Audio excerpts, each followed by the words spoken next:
really just go against dude.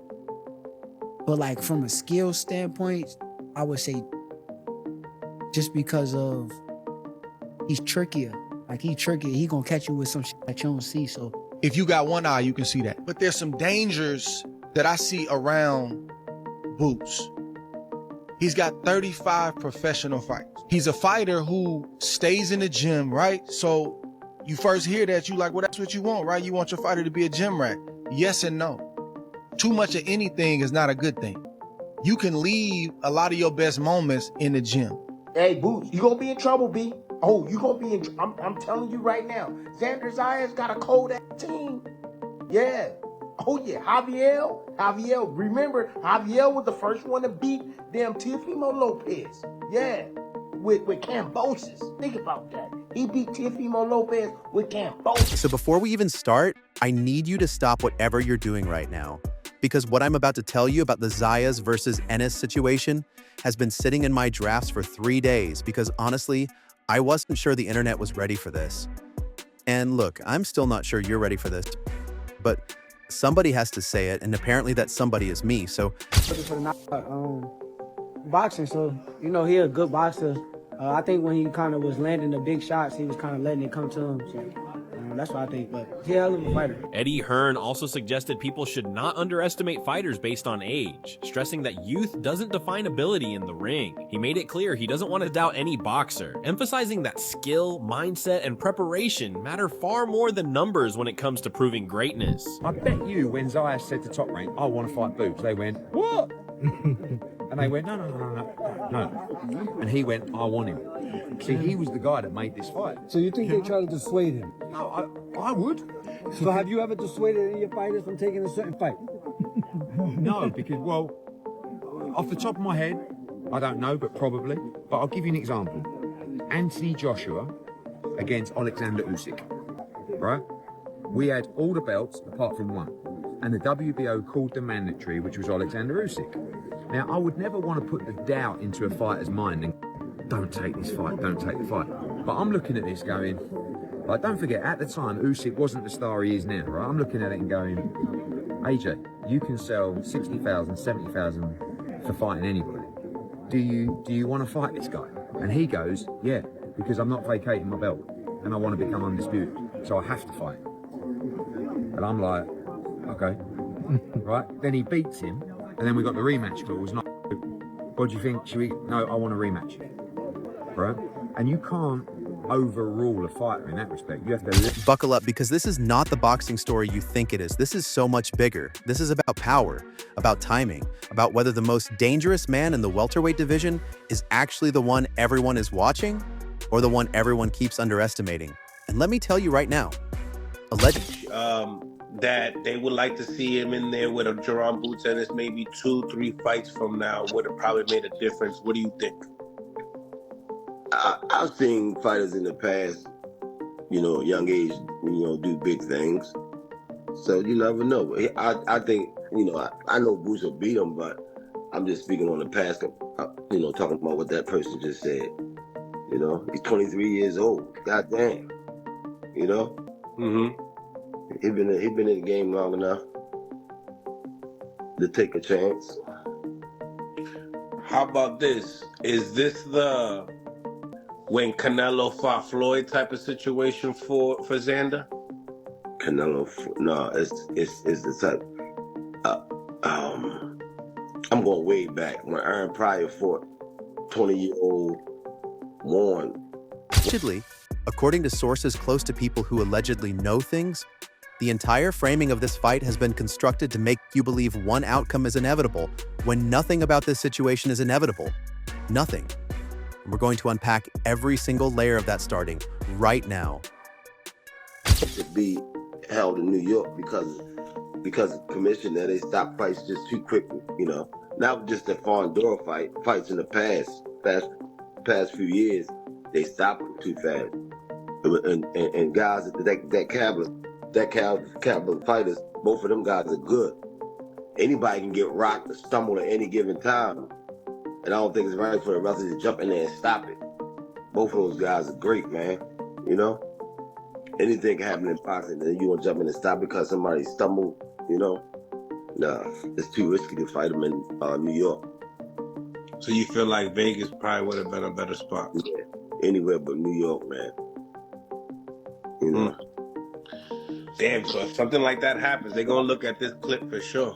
They don't get a chance to show their cards anymore in the fight.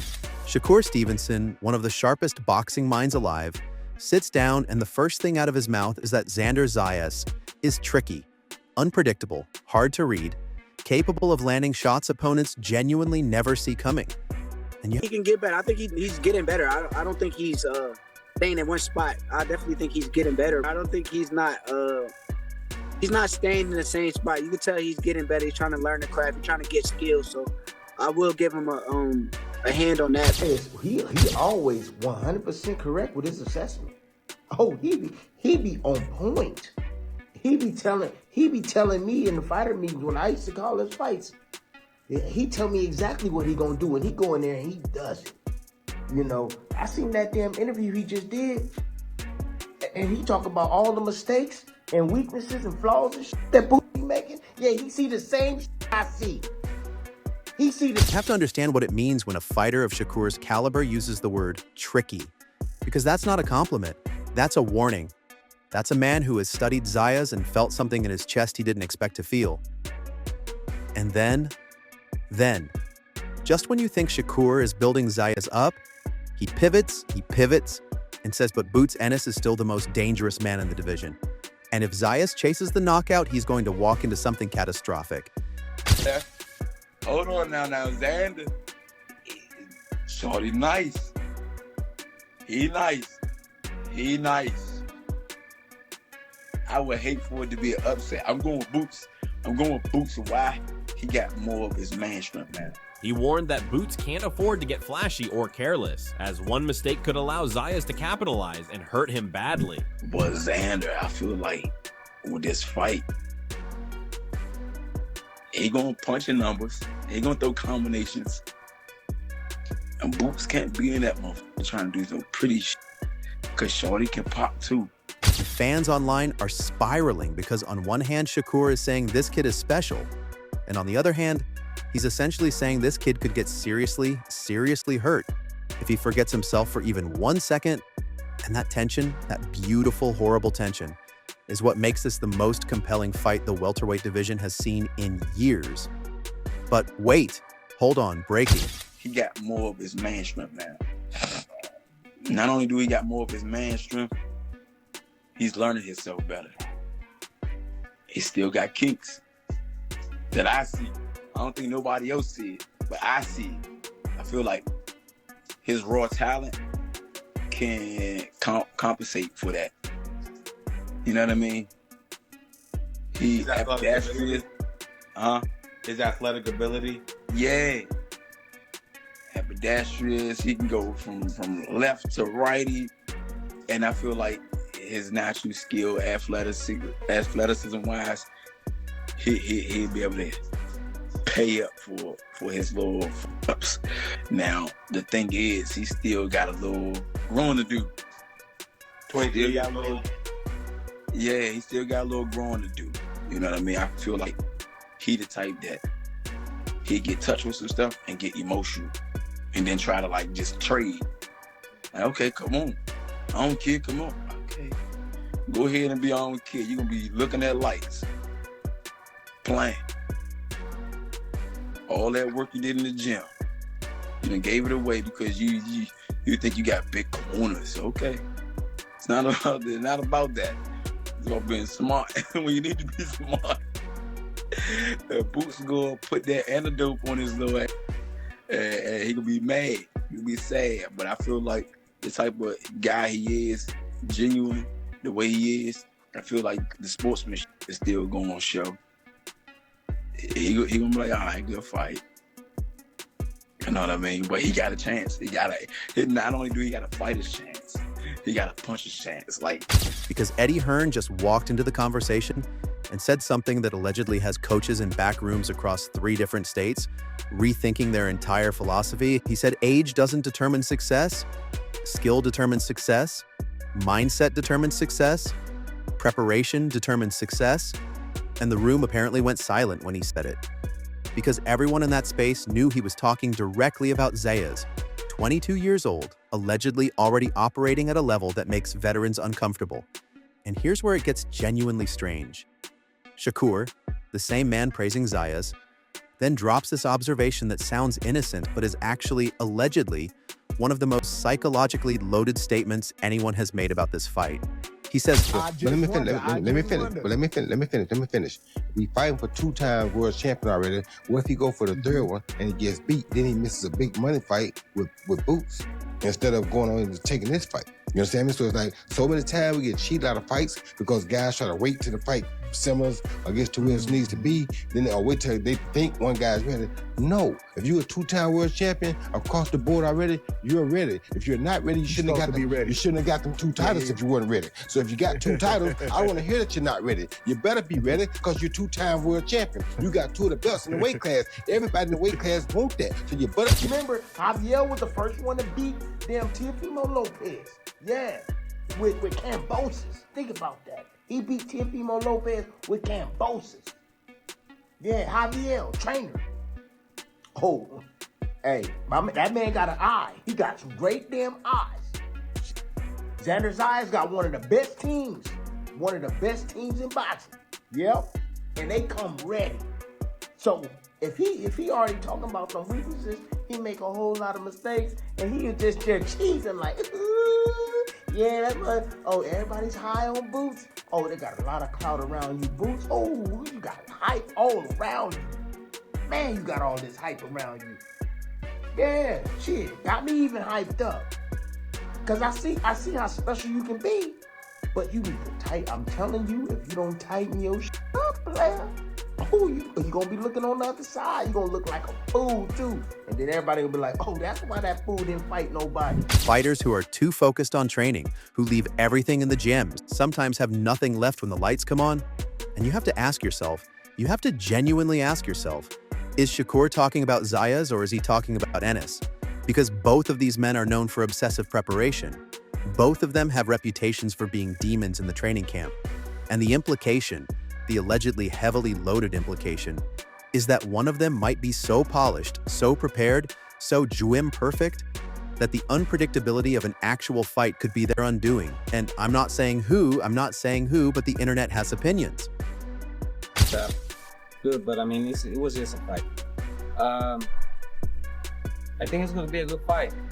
I think it's going to be a great fight, but I think Boots is gonna pull it. Nacho? I think Boots is gonna pull it too. I've talked to a couple of people, like let's say Abner Mares and a couple of other fighters. What they keep telling me is that they feel Xander, even though he has a title belt, he has fights under him and everything, his age, he's too young to be in this big of a fight. Somebody, I think it's too soon for him. Abner Mares compared it to Vargas versus Trinidad. Yeah. It could be the same thing. I mean, he's the champion right now. Zayas, he's like right here. He thinks he can beat everyone, and maybe he can. Remember, he was in the Super Bowl too. Yeah. But you gotta be smart. You gotta, check another options. Boots is a danger fighter, and hey, there's a reason why Crawford never wanted to fight him. He's dangerous. He did camp with Canelo. He was keeping up with Canelo, which is a bigger fighter. So he has experience. Coach Kenny Ellis then enters the narrative, and this is where things shift completely, because Ellis doesn't just support Zayas taking this fight, he celebrates it. He says young fighters can achieve greatness early, that waiting is a myth sold to talented people to keep them in line. And he points to Zayas' experience, his accumulated rounds, his ring time, and says this young man has seen enough, felt enough, learned enough to take risks that would terrify fighters twice his age. And then, almost as if he can't help himself, Ellis pivots to the New York Commission and allegedly unloads, claiming, and this... Man, that's a good fight. Respect to both of them, Yeah. Respect to both of them. Tell me, obviously, do you feel like that fight goes the distance? Who do you favor? I don't think it's gonna go the distance. This is reportedly causing serious discussion in boxing circles. that commissions stop fights too early, too quickly, and that an early stoppage in a fight like this one would be a travesty, would rob fans, would rob the sport. And online speculation is now running wild about whether this comment was strategic, whether Ellis was essentially planting a seed about the officiating before the fight even happens, and whether that kind of psychological groundwork is just smart coaching or something more calculated. And we love him for it either way.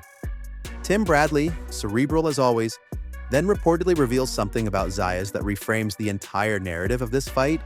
He says Zayas has studied Ennis specifically and carefully, and has identified real weaknesses. Unified. Oh, my bad. Yeah, Youngest unified champion.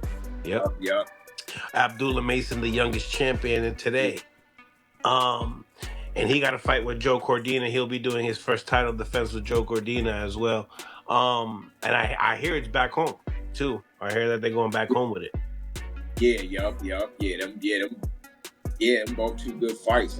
I think Boots will beat Xander. Yeah. Yeah. Tell me, is this the hardest fight in Boots' career to date?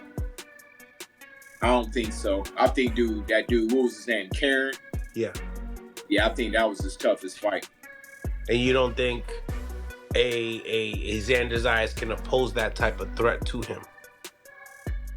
No, I mean Xander he definitely got the he could fight in great conditioning.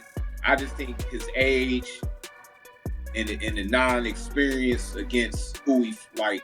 I think his age and his a little bit of the immaturity in the ring, I think is gonna show that night.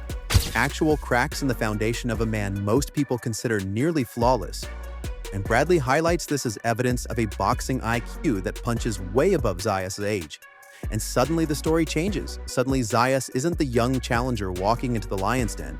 Suddenly Zayas is the scientist who has been in the lab, who has allegedly found the equation. And the question is whether he can execute it under the most intense pressure of his career. And then Gary Russell Jr. shows up and complicates everything because Russell acknowledges the power, acknowledges the combination punching, acknowledges that Zayas is legitimately dangerous, but then raises the one question nobody wants to answer out loud. Can Zayas handle elite-level pressure? Not good pressure, not very good pressure, elite pressure?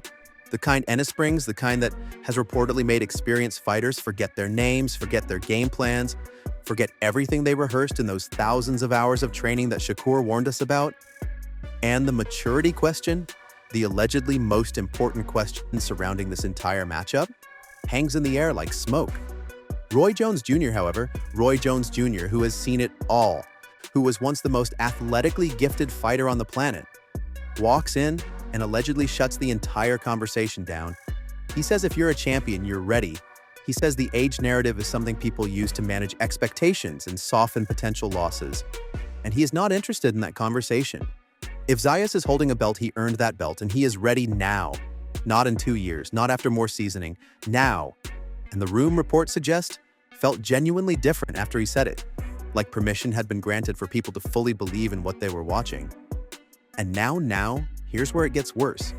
Here's where the whole picture shifts, and you're going to need to rewind this in your head, because multiple respected analysts, are that the outcome of this particular night allegedly determines the next 3 to 5 years of the entire welterweight story, which means both men, Zayas and Ennis, are not just fighting each other.